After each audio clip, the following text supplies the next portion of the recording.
Let's begin. This week's Parsha is Parshat Emor, and which is begins at chapter 21, Parak Chaf Aleph in Vayikra. And as we do, we'll go quickly through the Parsha and then touch on some of the points that are sort of pop out.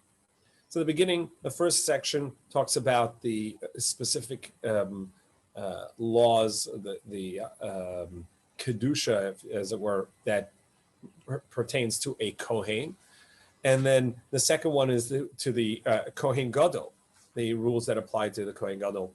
And the next two sections deal with the invalidation of the service in the Beis HaMikdash of a Kohen that has a blemish, and or the korban, the animal that has a blemish that would be that would make it invalid.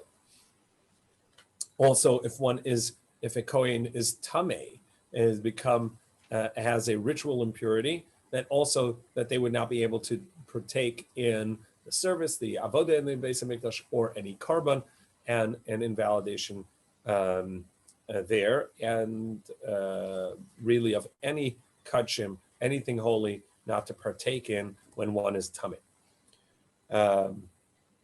The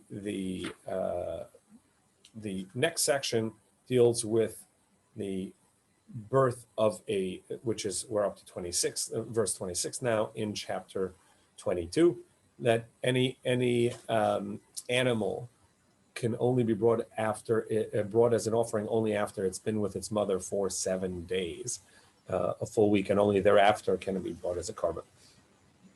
An interesting mitzvah. And we didn't get to talk about in the past weeks, because we didn't get together for this, about some of the concepts of korban. So hopefully we'll try and touch on that a little bit to just understand,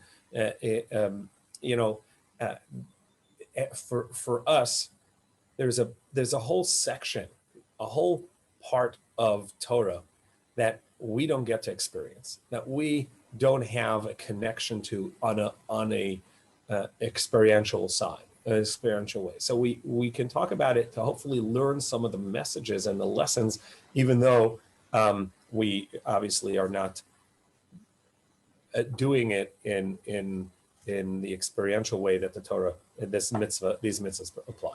So we're up to chapter 23, which is more familiar because we read this on every Chag, because it goes through the Yamim Tovim, the Chagim, and it says these are the pronounced days that you will call a holiness: Shabbos, Pesach, the counting of the Yomer, so the cutting of the Yomer, the counting of the Yomer, the Shavuos, the Chag HaKatzir, the Harvest Festival, Rosh Hashanah, Yom Kippur, Sukkot, the living in the sukkah, and the taking of the arba minim, the 4 species. And then in chapter 24, we get to back to the service of the avodah in the Beis HaMikdash. We have the illumination of the menorah. We have the lechem apanim, the showbread, the 12 breads on the table. And then we have, it ends with an interesting episode, the episode of the individual who cursed God and not knowing what to do, and then it ends with the concepts of punishment and basting. So that's the overview of the parsha. Quickly, let us begin with a little bit of the kedusha, the kohen and the kohen gadol, and try and get to some of the meaning of korban, and then hopefully a little bit about the chagim and the showbread. Let me turn the computer. Maybe there'll be a little bit better lighting, and you'll be able to see my face.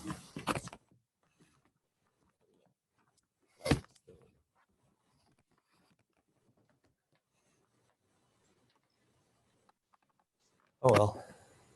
Try. You still have a good tan. That's the problem. I don't have a tan. And it looks like I do.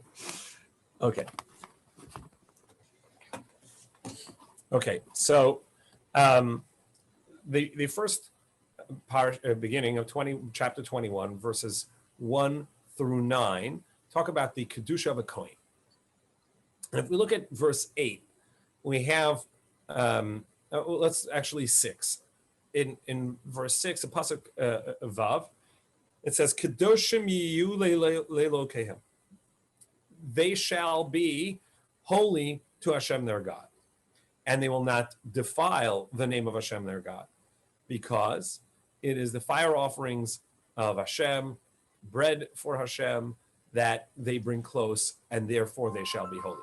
So the statement here is that they have an obligation to be holy, to act holy, on account of the representation of what they do for the relationship with Hashem. Verse 8 has it differently. Vikidashto, and you will sanctify, because the bread of Hashem he brings close. Kadosh yelach, he will be holy to you. Ki kadosh ani Hashem mekadeshchem. For I am Hashem, I am Hashem, am holy, and I make you holy. So just to contrast these two verses, in verse 6, it says, they shall be holy. It is their obligation to act holy, to be holy, because of what they represent. And in 8, it is incumbent upon us to sanctify them, to make them holy, because Hashem is holy, and Hashem makes us holy. So when we look at the Kohanim, we're trying to figure out what does this mean. So actually, the Gemara has a discussion, a question: are the Kohanim representative of us, or representing the Mikdash? They are representing Hashem, as it were. Are they Hashem's representatives to us, or our representatives to Hashem? Right? What is the function or the structure of this? And actually, both of them are here in the pasuk. That's why it's really this dual this dual position that Kohanim have. They are kadosh, and they have to be sanctified to Hashem, because they are the work they do represents that holiness, that dedication to Hashem. V'hayu kodesh, and they have to be kodesh. And vikidashto, and we have to sanctify them, make them holy, because Hashem is the one who makes us holy. So what does holiness mean? Is in and of itself a question, and that's really in last week's parsha, Kedoshim Tihiyu. Now, Kedoshim Tihiyu, you shall be holy, is a commandment to us, that we have to be holy, similar to verse 6, where the Kohanim need to be holy. So all of us need to be holy. What does it mean to be holy? So typically when we think of a holiness, of being holy, we think of asceticism, of detachment from the world, of living a simple life. And perhaps there's something to that, but that in and of itself is not holiness. That only leads to holiness, perhaps. But holiness is something else entirely. Kodesh in Hebrew means to be sanctified, or to be dedicated to something. Kedusha is the ability to be focused, to be dedicated to something, and not be distracted. So we have moments that we are really connected. Let's call it that. Okay, we're connected. We feel inspired. We feel elevated. We're doing something good, and we always want to maintain that. At that moment, it feels like, okay, if I can maintain this, that'll be just great.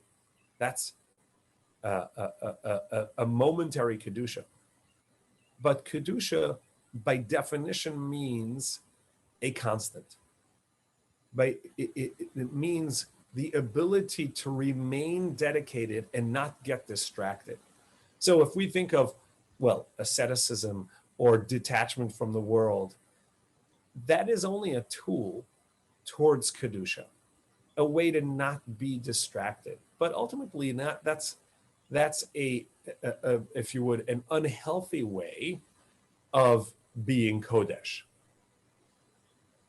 It's an unhealthy way because I need to not have distractions in order to remain focused.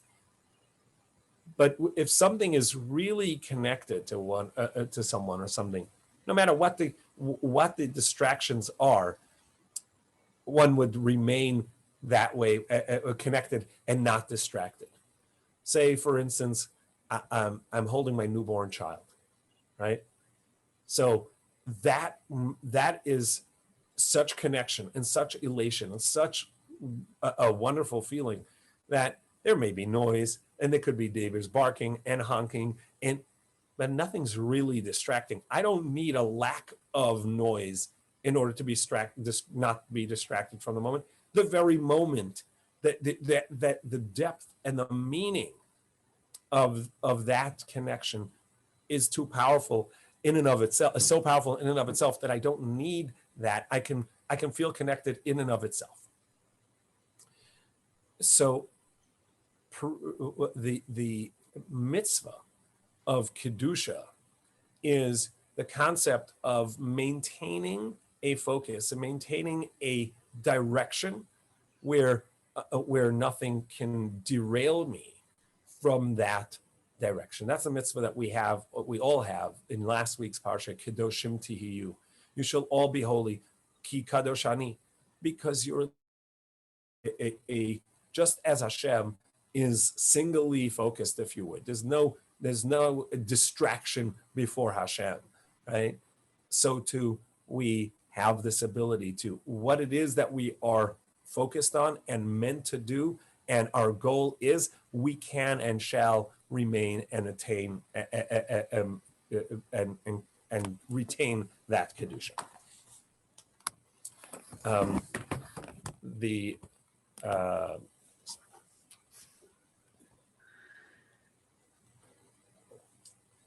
So the mitzvah of the Kohei in the service, in the avoda, is two separate kedushas, if you would. There's a kedusha in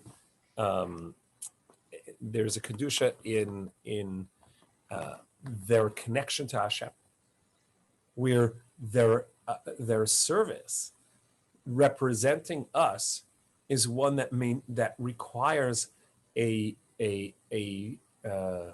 singular focus in representing the dedication and connection to Hashem. And so for that, there needs to be an understanding of Kedusha, that they are Kodesh to Hashem, sanctified to Hashem, meaning that there is a singular focus. But also we have to make them Kodesh. We have to dedicate them as the representatives of that Kedusha, because ultimately we recognize that what makes us Kodesh, what is our focus? What is our singular focus that we don't want to be distracted from or derailed from? It's a relationship with Hashem. It's a connection to Hashem. Ki kadosh ani Hashem mekadeschem. For I am Hashem who sanctifies you, who makes you Kodesh. And so we have to sanctify the Kohen. So the Kohen is both our representative in the focus to our relationship with Hashem, and so too the Kohen representing Hashem as well, or in their role of the Mikdash, of the temple, they also have to maintain that Kedusha. So before we go to the Kohen Gadol, I'd like to jump to the Karban, where it says that the animal brought cannot have a blemish, and talk about that a little bit, because we're so not connected to Karban and the idea of an offering that it's strange to us. And hopefully we can try and think a little bit about what does it mean to have a representation of a relationship. So, when we think of symbolism, often we take symbolism to be very shallow. And so the service of the Beis HaMikdash seems to be really empty, archaic, a concept of symbolic relationship is devoid of depth and meaning. But if we translate it into our own lives, we may find that that many things we do are not functional. They're symbolic of the relationships that we have. So take a handshake versus grabbing onto someone when you're slipping and falling, right? So if I grab onto someone's hand as I'm about to fall, right? So that's very functional. There's absolutely no connection per se, but they may save my life at that moment, right? It is completely important, right? It is very real. It could have an immense effect on me and on them.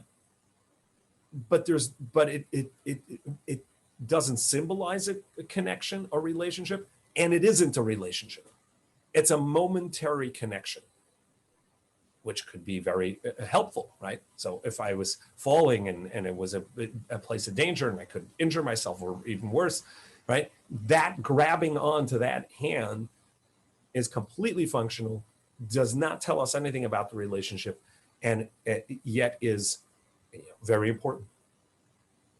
But then I can be holding my child's hand, my spouse's hand, my somebody that I'm, right, that relationship is completely not functional. There's no meaning to it in function world.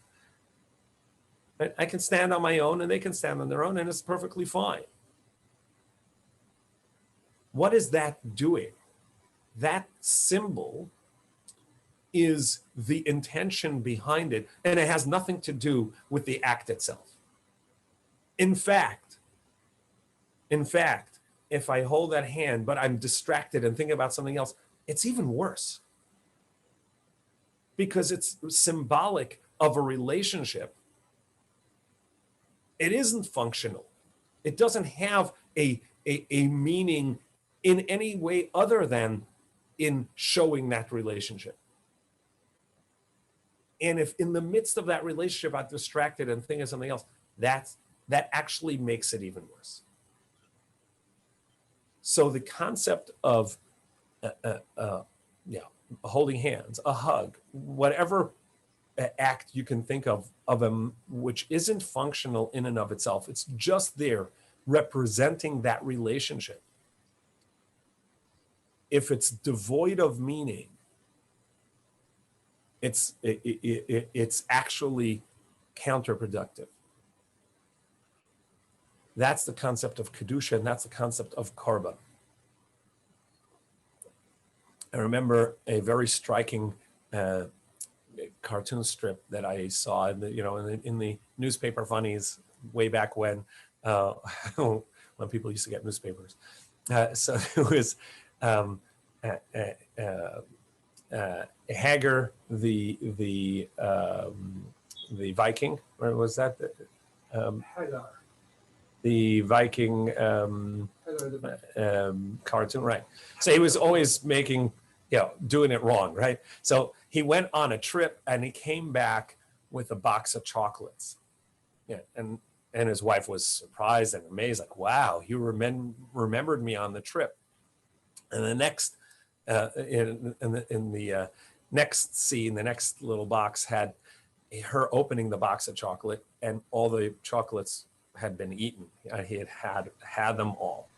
And in the next one, he's tumbling down the stairs and she's really upset at the front door, and he's saying, you told me it's the thought that counts. Right? So the idea is, yes, the it's not about the box of chocolates. It's sure, right? We understand it's not about that. It's about the symbolism behind it. It's about the offering in there. It's about the heart and mind that comes along with it. But if you ate the chocolates, you showed you didn't have that heart and mind with it, right?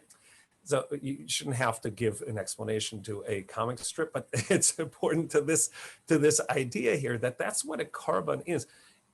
In the functional grabbing of the other person's hand as I'm slipping, it's my intention of connection or that person's intention of connection is totally irrelevant. It's only the functionality that we have in it, that as I'm falling, the other is holding me up. The other is there that I can grab onto. That's all it is. And so the other can be distracted. The other can be asleep. It could even just be a branch. The other could be completely non-connected. And that connection is there because the connection is functional. The connection is there just as a thing that I hold on to. But if we're talking about the relationship, if holding the other's hand is to sense and feel the intention of the other and the focus of the other, and vice versa, if it's devoid of that, it's meaningless.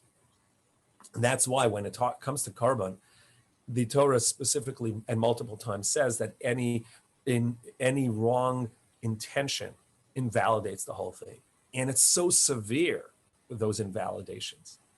Thinking that you're going to eat it at the wrong time or bring it the wrong time or whatever it is, the wrong amount, those invalidations, because the whole thing is about what we were calling kedusha, the sense of dedication, the sense of connection and lack of distraction in that relationship. So we now understand that if I'm bringing a box of chocolates, or in this case, an offering, and it has a blemish, it's not just the thought that counts. Yes, it's the thought that counts.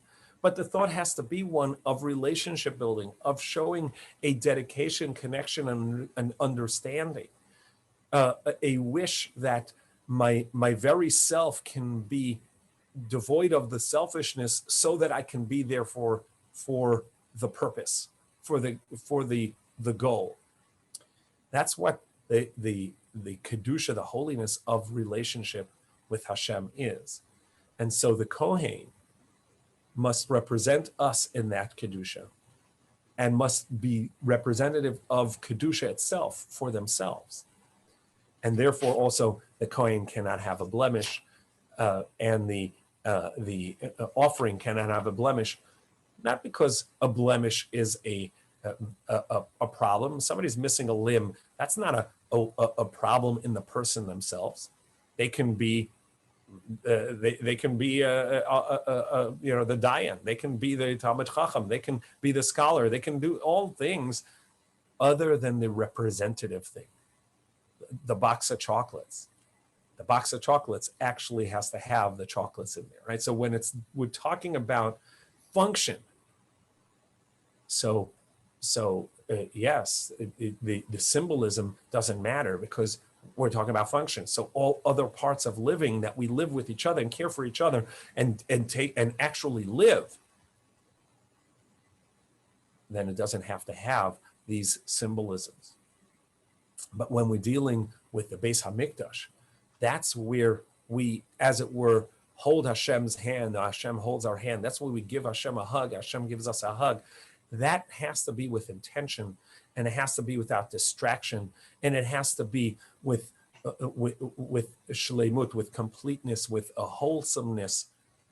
And any of those lacks would not be an appropriate way to bring that connection.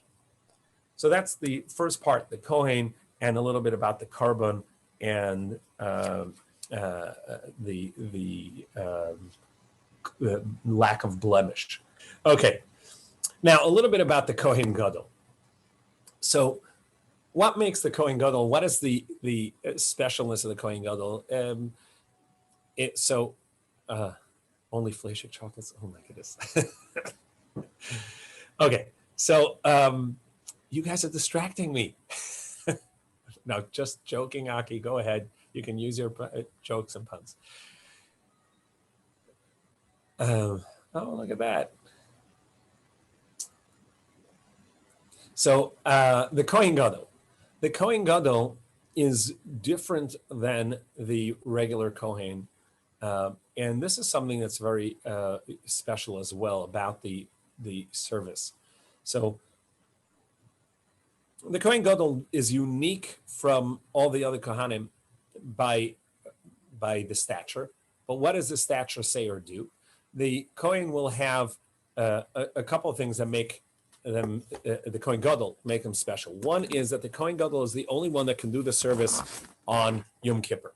Going into the Holy of Holies in the Kodesh HaKodashim, only the Kohen Gadol can do that, and only on Yom Kippur.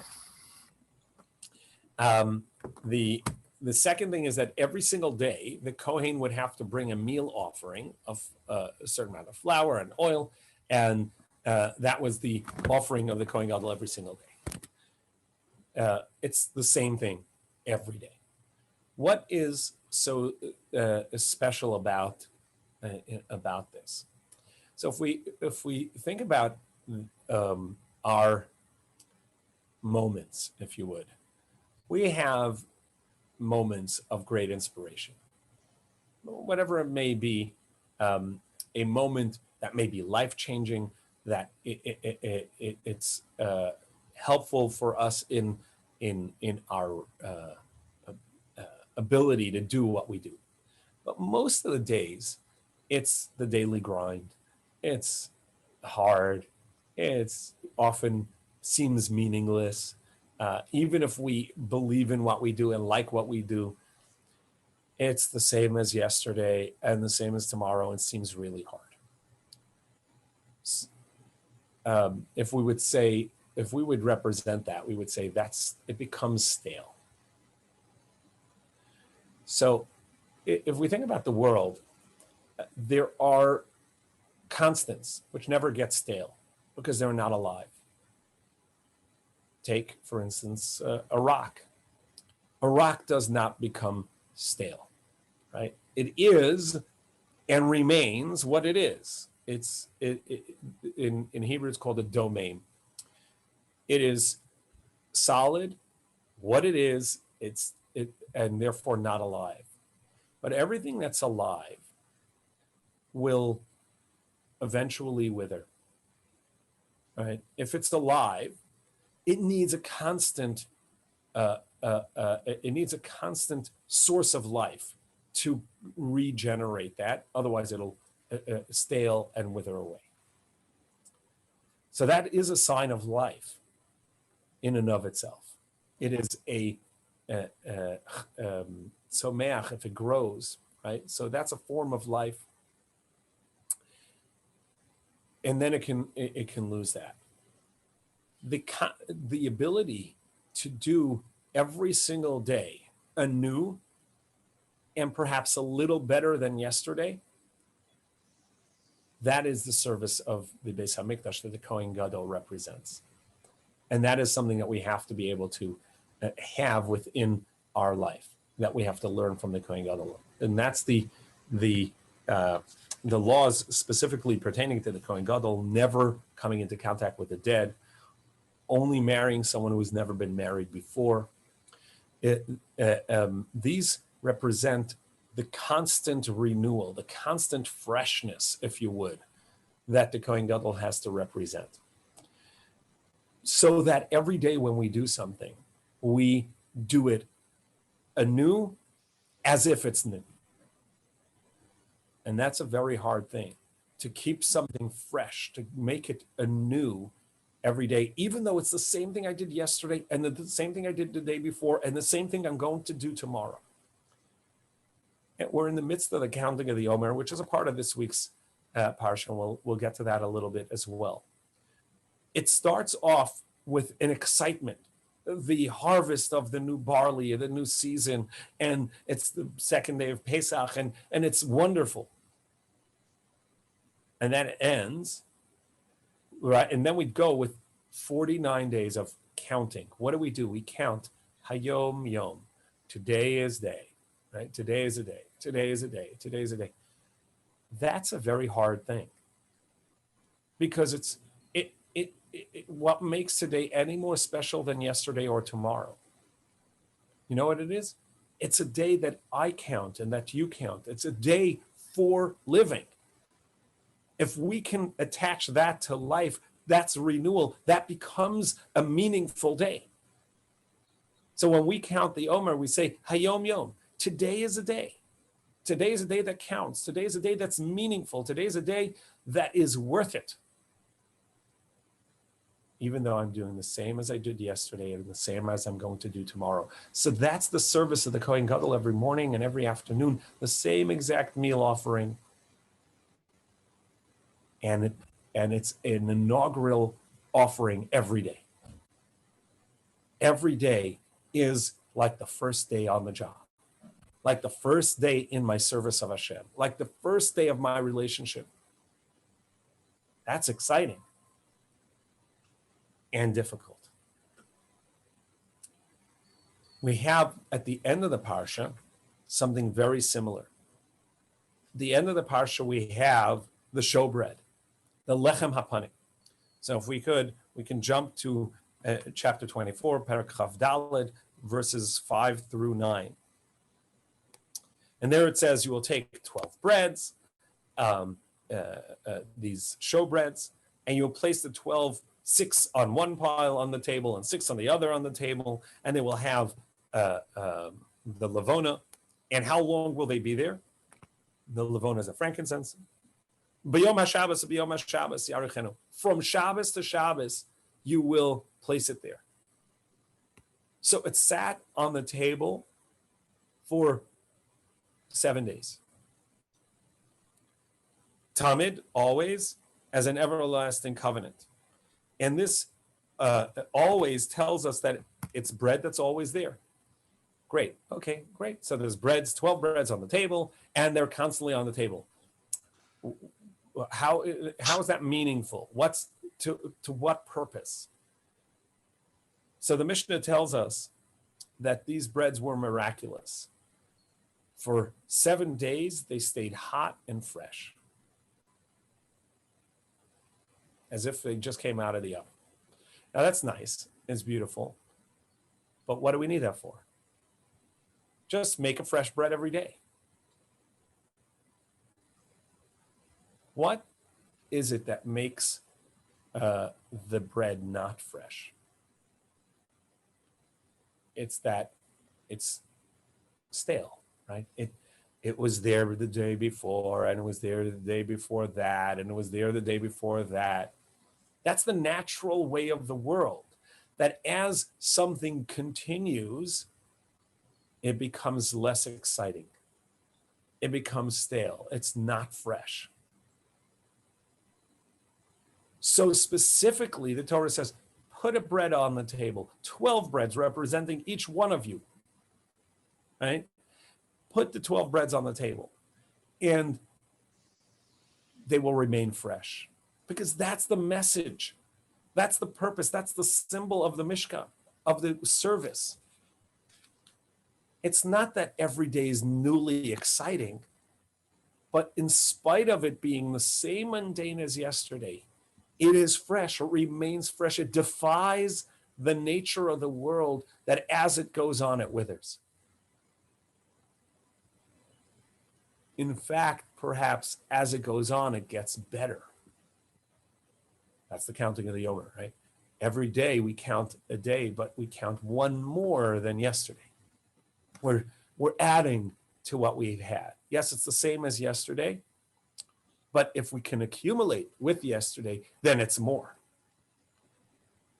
So the concept of the Kohen, the high priest, the Kohen Gadol, which the Parsha begins, the second section, and the second to last section in the showbread, the lechem hapanim, is to tell us this idea that we must maintain the freshness in what we have. Our relationship with Hashem is so easily mundane, and the truth is, it does. right? If you say the same tefillah, the same amida every day, it is really difficult to maintain a kavana, an intent, and a relationship within the bracha. Even if you say it once a week, it's hard to maintain that intent, right? But it comes to Yom Kippur, and it's like, oh my goodness, I can have intent, right? Why? Because it's special. And it is. So the service of the Kohen Gadol is Yom Kippur and the same thing every day. The specialty, which inspires us, and the everyday, so that it doesn't become mundane, so that it doesn't become stale. Every day, we have to remember what it is we have. So many things that are so precious to us, we do the same thing to. We take it for granted, it's right there, and it just becomes stale. A relationship with a child, a spouse, parent, friend, Hashem, Torah. It's just there, yeah, whatever. We forget to appreciate it. When we forget that it is warm and fresh, waiting for us to hold its hand and appreciate what that relationship is and not to be distracted. And so we need reminders. We need the reminders throughout the year. But the reminders are only there to remind us that every day is a new, fresh day, that every day is special. And so in the midst of this section, we have the Chagim. It starts off with the Kohen Gadol. It ends with the showbread, the lechem apanim. But in the midst, we have the Chagim, because the Chagim are mikroi kodesh. They are called to holiness. They are called to this reminder of the relationship, of maintaining the relationship. However, it is easy to get distracted. So we have these reminders, but it's really not about the reminder. It's about the day, every day in, day out. And that's the truth of the relationship. That in the day in, day out, when the going gets tough, when it really feels just empty, to remember that relationship, to appreciate what we have in that relationship, to value it, to cherish it, to remain focused on it without distraction. So that's the section of the Kohanim, the Kohen Gadol, and the at the end, the Lechem Apanim, the showbread. Let's jump a little bit to the middle section of the Chagim, the holidays. We'll go through them quickly. Hopefully, we'll see a little bit about some of this. Okay, so we have chapter 23, Eile Moed Hashem. So it starts off with Moed Hashem, the appointed times of Hashem, the times that we have set time to have a relationship with Hashem, as opposed to the daily, day in, day out. And what are they? Well, 6 days you do work. Uvayom HaShavi Shabbos Shabbosom Mikra Kodesh Kol Malacha Lo Tasu Shabbos Hi L'Hashem B'chol Moshe. It is a Shabbos in all of your dwelling places, not to do malacha.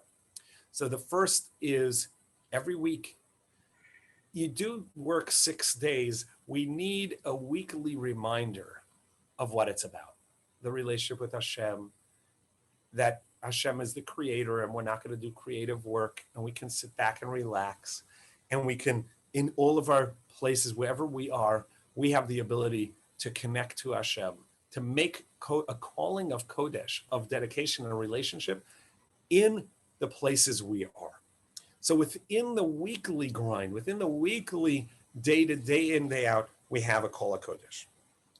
And then there are appointed times, Mikra Kodesh. Now the distinction between Shabbos and the others is that in Shabbos, it's set by Hashem. We don't define that. It doesn't make a difference what day of the week we call it. It's set by Hashem. It's an interesting halachic matter as well as far as the dateline goes. If international dateline changes, does that change when Shabbos is? If Saturday changes in a country because the dateline changes, does that change when Shabbos is? Right? Because Hawaii was really a part of the of Asia until it became a part of the United States, and so it changed its side of the dateline. And so does that change when Shabbos is in Hawaii? In any case, but on Yantif, Yantif actually follows Yantif follows our calendar set by the pronouncement of the new moon. It doesn't make a difference of when it actually is. It's based upon the pronouncement of Beis Din, and we've talked about that before. And so that's why we have the concept of 2 days of Yantiv, because we don't have a set calendar. In any case, the first one is Pesach. It's a Chag HaMatzos. It is, Grace wants an answer to the question. Oh, can't talk about that here. Can't talk about that now, where this is a Parsha class. It's not a halacha class, just opening the topic for you to now have an agonizing thought of like, oh no, what is that? But not for today.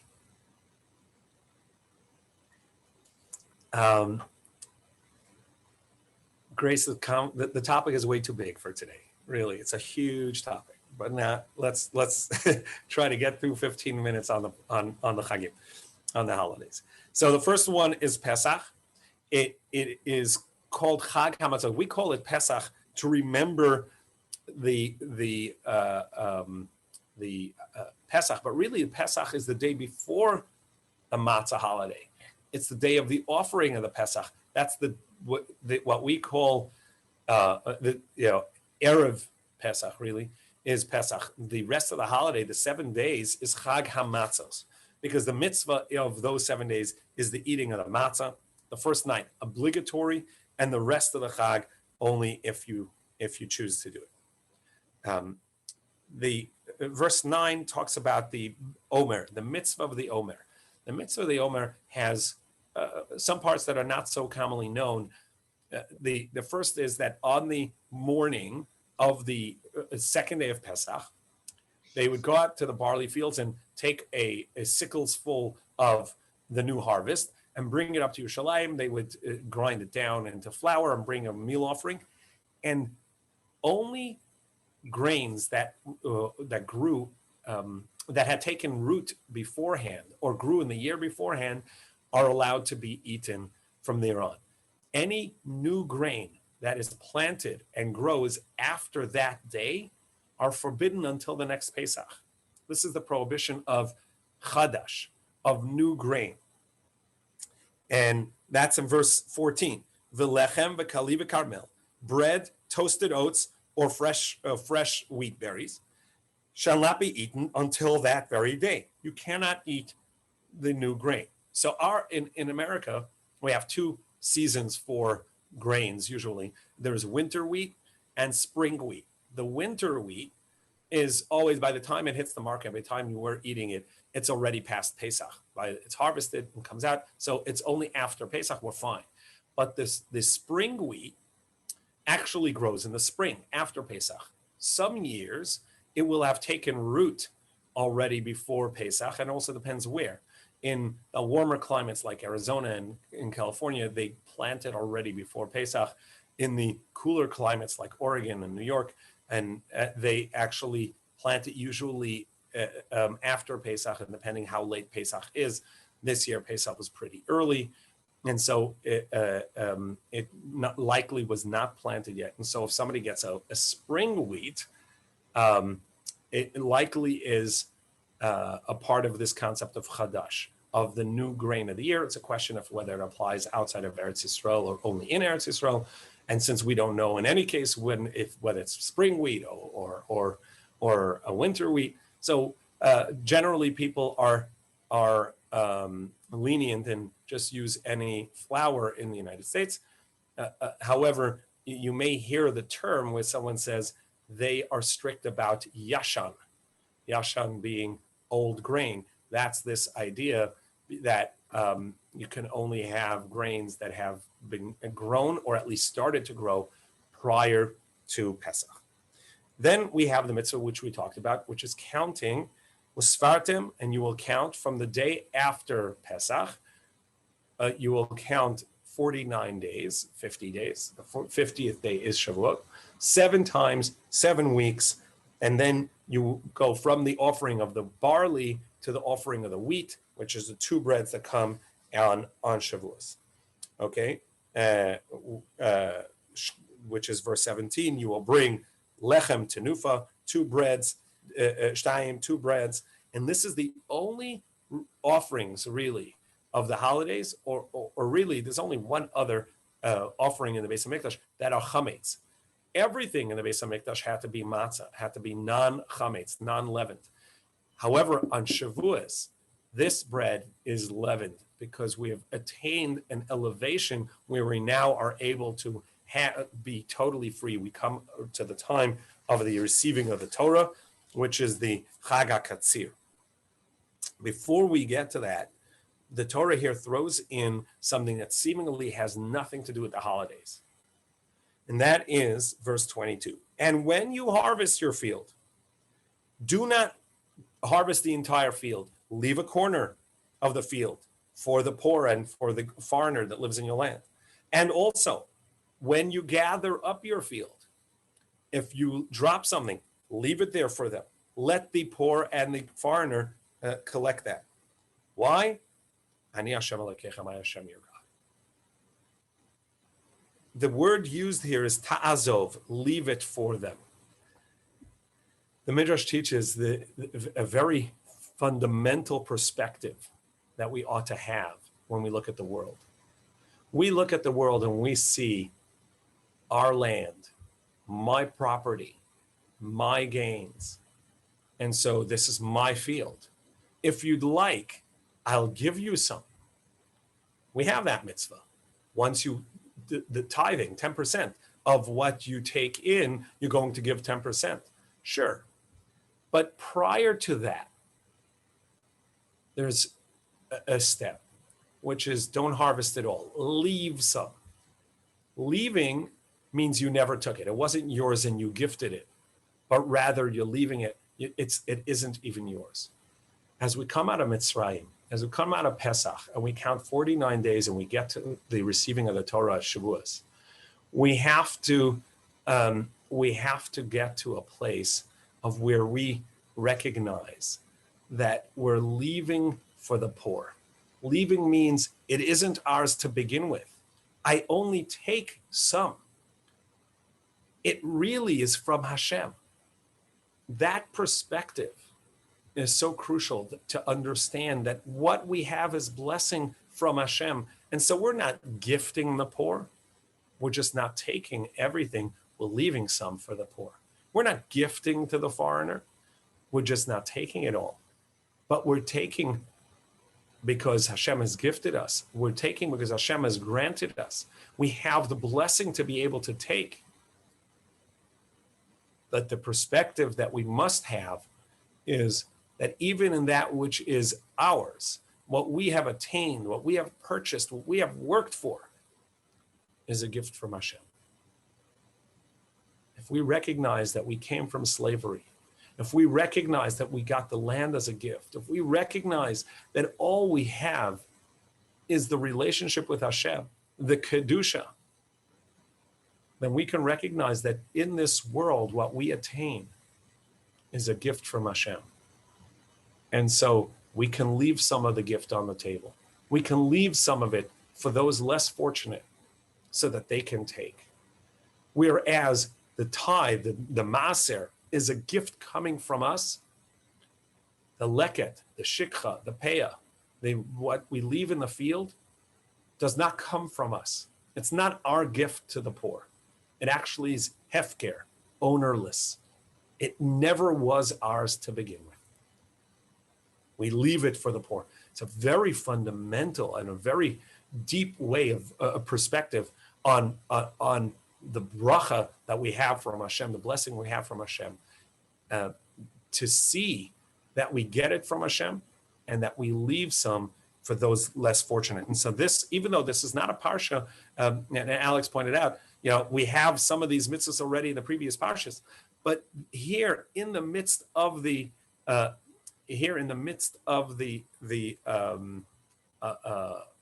Chagim, where we're talking about maintaining our kedusha in life, there is nothing more proud. Well, not nothing more proud, but there's something so proud about our own harvest. Anybody that has grown a few tomatoes, right, knows like, oh, these are my tomatoes. You got to taste my tomatoes, right? My cucumber. It's so proud. This came from my little garden in the back. Can you imagine if you had like a whole garden and like a real field and you had a lot? Like, that's mine. And the Torah says, well. And actually, you leave some there because it actually isn't. Yes, you worked hard and you can take the bulk of it in and you'll give tzedakah from that. But you're going to leave some that you don't even take. And it's not yours, that you're gifting someone. It's just not yours on your field. And I'm not anti-land ownership, and I'm not anti-possessions. But the Torah wants us to understand a perspective, to put it in perspective. And that perspective will help us see the bracha in what we have and the relationship with Hashem when we have that, and the graciousness with which we will share or even just leave for those that need. So that comes on the Chag of Torah, of receiving the Torah. Then we have Rosh Hashanah, the remembrance through Teruah, through the awakening of a new beginning. Then we have Yom Kippur on the 10th of that month, where Hashem will atone for that. For this day before Hashem, you will be cleansed, a double Shabbos. And then verse 33 begins Sukkot. Now, Sukkot is a double holiday. If you look at the way it's written, so in verse 34, in Pasuk Lamed Dalet, it says, well, on the 15th day of that month, you have a 7-day Chag Sukkot for Hashem. On the first day, it's holy, meaning no work. The 7th day, it's holy, no work. And then the 8th day is Shmini Atzeres, a special holiday. And then verse 37, Lamed Zayin says, and these are the holidays of Hashem. Done, seemingly complete. Then 38, besides for Shabbos, and besides for all the gifts that you give Hashem. 39, and besides for on the 15th day of the 7th month, when you have a harvest festival, you will take the fruit, the lulav, the esrog, etc. Well, why are you repeating Sukkot? We already said Sukkot, and we completed the list of the holidays. Why are you throwing in the harvest festival?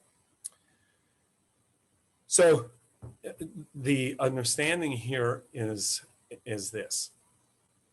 Really, the Midrash asks, the Gemara asks, why is Sukkot in the fall?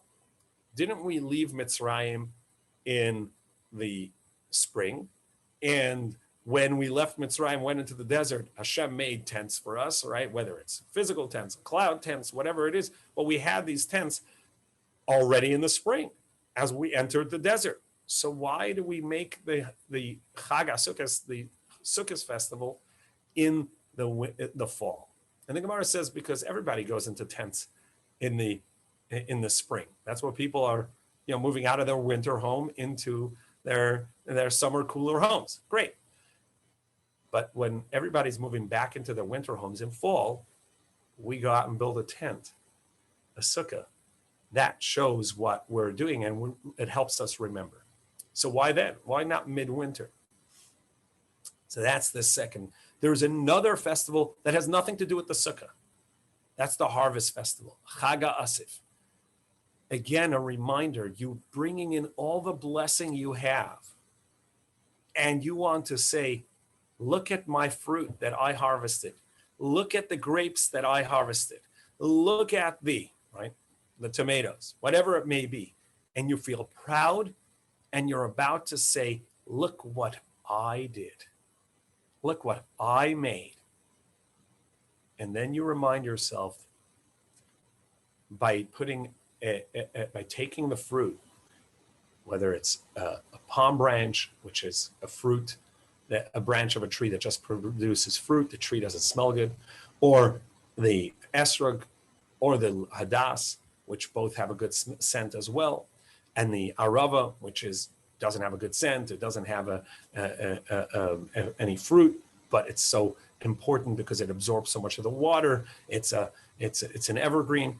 Now, and you take all of these and you bring them together and you say, Hashem, it is by your bracha that I have this. We wave it around to say it's the wind and the rain and the elements that Hashem, you present to us, that you create. Yes, I can take a seed and I can put it into the ground and I can till that ground to make it happen. But ultimately, if not for your nature, that would let that decompose and then become life again. And if not for your nature, Hashem, that makes the rain come down in its time and makes the wind come at the right time and not too strong to break it and not too calm where it'll just be too hot, just right to keep the elements right so that the produce can grow. And so when I feel so proud to look at what I did, I must remember the partnership I have with Hashem, that without any of this, nothing could have happened. Without all these elements of the nature of Hashem and the bracha from Hashem.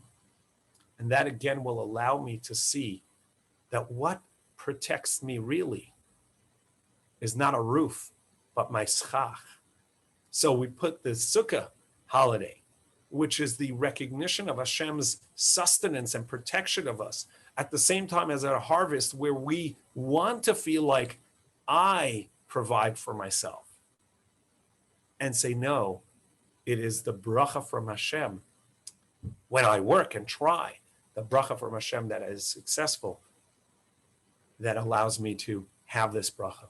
And that will allow for me to go back a few verses and say, oh, I'm going to share that with those that need it because I recognize where this bracha comes from.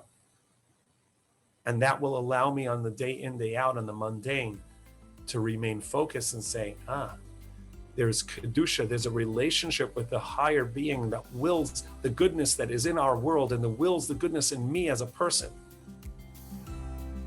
And so that I can remain focused and kadosh in the relationship with Hashem.